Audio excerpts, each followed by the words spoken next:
Once again, this is Cedric, Chief Moderator of Wall Street Insight, here again with the developer of the Supra-vantage, trying to get some more questions answered. And it seems more questions I ask, the more questions I have. So once again, thank you for meeting again with me. You're welcome, Cedric. You're welcome. And Mr. Developer, I must admit initially the Supra-vantage story was simply too over the top for my taste, and sooner or later it would prove to be a fantasy. But now that I have personally witnessed two live separate trading demonstrations, had an opportunity to speak with two seasoned professionals, listen to what they had to say, and reviewed a considerable amount of historical data, I must admit I'm finding it very difficult to remain a skeptic, and this is odd to me. Now, Mr. Developer, your trading demonstrations were nothing less than stellar, the ones that you actually allow me in on. What can I say? Numbers do not lie, especially when it comes to this type of transaction. Now, the numbers were just like you predicted. The 80% accuracy lined up, the returns lined up, the things I saw during the demos even lined up with what you explained on your informational site, Supra-vantage.net. For all you listeners out there, Supra-vantage.net is a site that you need to review, and that is Supra-vantage, and that's .net. So make sure you review that site for clarity. Now, Ryan and Calvin, the professionals we interviewed before, had nothing but good things to say about your system. And I want to make sure you guys listen to that interview on Wall Street as well, and that link will be below.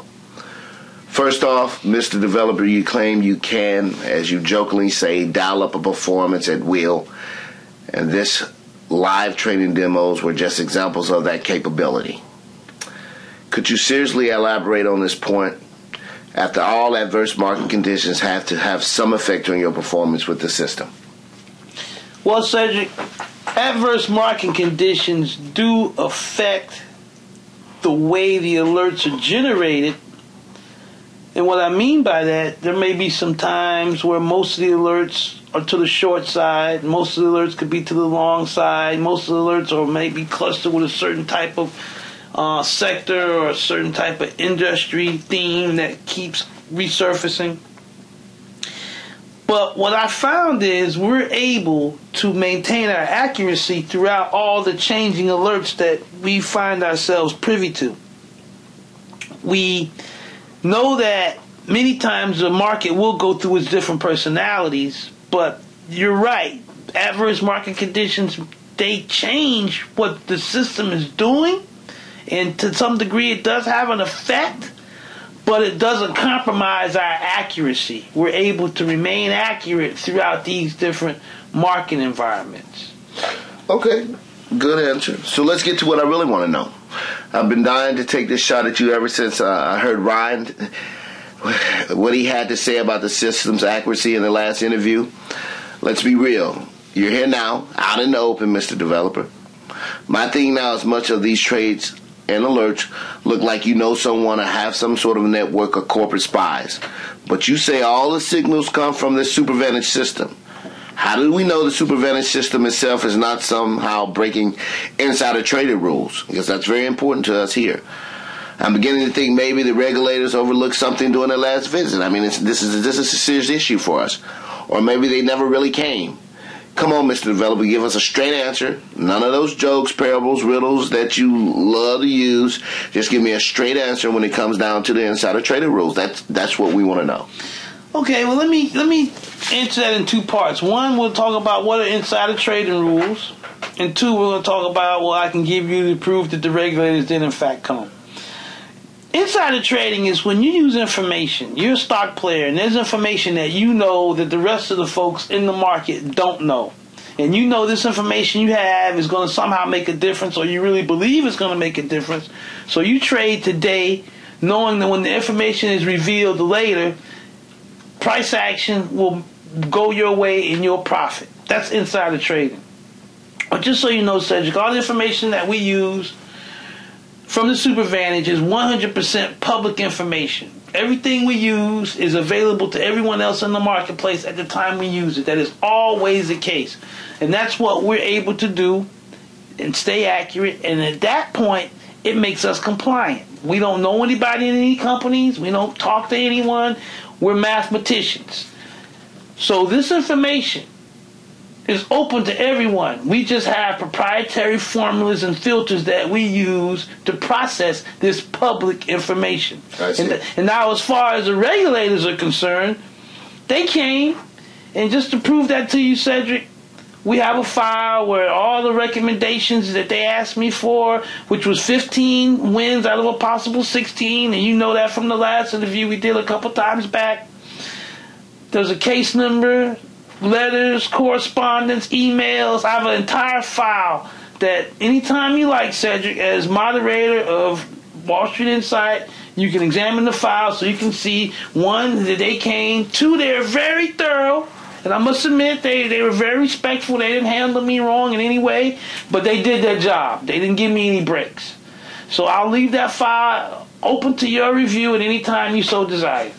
Okay, I do appreciate that. Now, Ryan, your very own technician, during his interview even said there are other players with magic trading boxes in back rooms of their firms, hiding them from the general public and reaping the rewards in secrecy.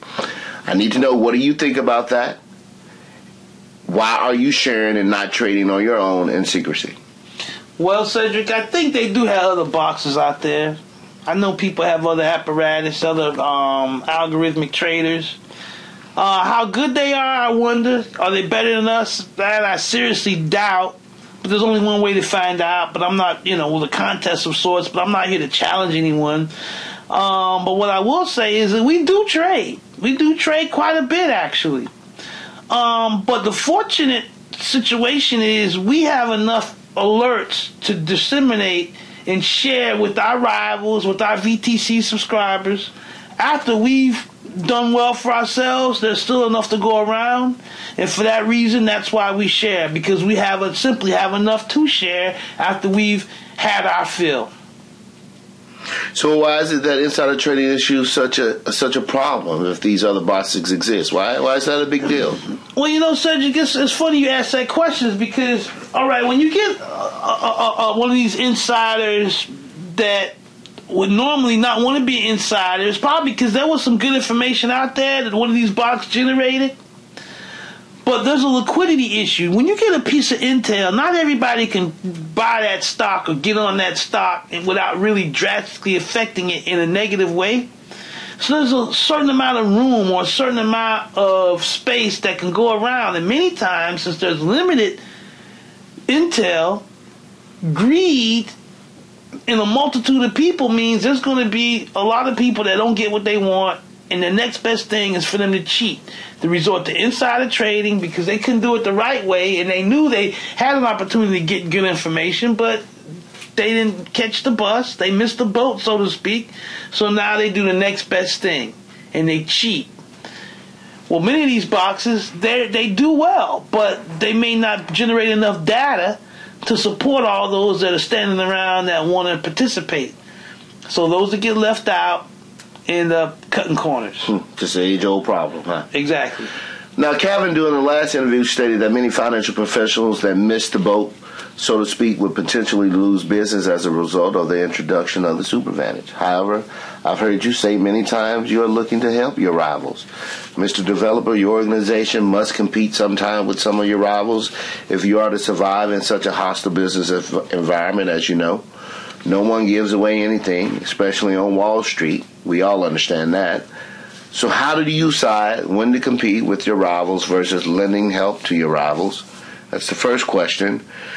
And what do you do if they refuse your help because it is clear, from what I can see, you can take from just about any rival you do compete with this technology? Wow, Cedric, that's a very tough question. I don't have any hard, fast rule as to when I take and when I offer help. It's a very tough decision. I give it a lot of thought. I try to do what's biblically correct. I pray and seek guidance. You do what? I pray. You mean you don't have any policies or procedures that say who you will take from, under what conditions? You just pray? Well, Cedric, it's funny because no one is passing this down to me. If somebody came to me and said, you know, when I had the Supra-vantage work, this is the best way to handle. This is the best way to handle these situations. But no one's here to give me any advice. No one came before me. I mean, we have dominion over the stock exchange. This I know. Nobody ever came to me and said, I had this before and this is what you should do. So, and I realized that, I mean, I can do a lot of destruction with this. You're right. I can take from anybody I want. But when I take from one of my rivals, what about the wives? What about their children, their parents, and the college plans and all kind of stuff they look to do just because I want to go on a scorched earth approach, so to speak. So it's a very difficult thing for me. So you say praying is, I know it sounds a little, I mean, I don't know. I think it sounds like a good thing to do, but I got a lot of things I need to think about, and I don't want to do anything wrong, and I don't want to be unpopular. I don't want to hurt people unnecessarily. So I think prayer is maybe the right thing to do. So I want to ask you something, Cedric. You know, do you pray? You gotta be kidding me. I mean, something wrong with a good prayer. Well, from what I see, many of the other guys on Wall Street may want to join you in your prayer. If I were them, I would pray that you never decide to change and do business the regular Wall Street way, which is to indiscriminately take what you can from your rivals and show no mercy to the competition. That's what they do. That I'm like, that is exactly right, Cedric. Well, if you were to play by the rules, it would be in trouble for a lot of people. It would be. But you know, I think it might be trouble for me too, because I'd be so unpopular. Nobody would like me. Even though I'd probably have a lot of money, a lot more than I have now, no doubt. But I don't know. I'm in a tough spot, Cedric. I'm in a tough spot. I'm still wondering. Well, hold on. I'll take suggestions. I will take suggestions. But hold on. But by not competing, Mr. Developer, many of your customers, you would surely capture in the process or missing out on the opportunity to profit from your system. That does not seem right. I mean, can you come in on that? Now you know what, it's funny. Now I'm kind of caught between the devil and the deep blue sea, because you're right. A lot of customers are missing out by not doing business with me. That is very true. But most of those customers wouldn't listen to me if I gave them the opportunity to do business with me. Now, hopefully they should be listening to me during this interview now. I mean, it's really tough for me to try to press on them something they already need to be thinking about on their own. Respectfully, Cedric, most customers are lazy. They don't do homework. They want things to be spoon-fed to them. And then when things go bad, they'll do their homework then. They'll, do a big written dissertation on what the broker did and go to the regulators and the lawyers. I do not know how I should feel about what you're saying. I must admit it's true, but it is a little too cold and heartless, Mr. Developer. It has to be a better way. I mean, we don't have to be so cold. But you know what, Cedric? I'm going to tell you what the better way is. In my opinion, is the Wall Street Insight way. A lot of those folks need to be listening. You're doing a hell of a thing, Cedric, here. You're doing a good thing. They need to listen to you. They need to listen to me. And they need to take this to heart. Because if you think I'm going to, go piss off all my buddies on Wall Street just to help a bunch of folks that probably would never even be grateful to me when I finally do make that sacrifice, that's putting me in a tough spot. They need to listen. Now, I'm here. I've done some interviews, okay? I'm doing this interview here. I've done some monologues. I'm trying real hard to keep things even keel and play this down the middle. But, tomorrow, Cedric, let's face it, I'm going to go back to my world of pleasure. And those people that don't listen, they're probably going to go back to their world of pain. So don't expect me to go but only so far here. I know what you're saying is true. They got to listen, and they got to start accounting for their own actions from time to time. So the Wall Street Insight way, I think that's the better way. Okay.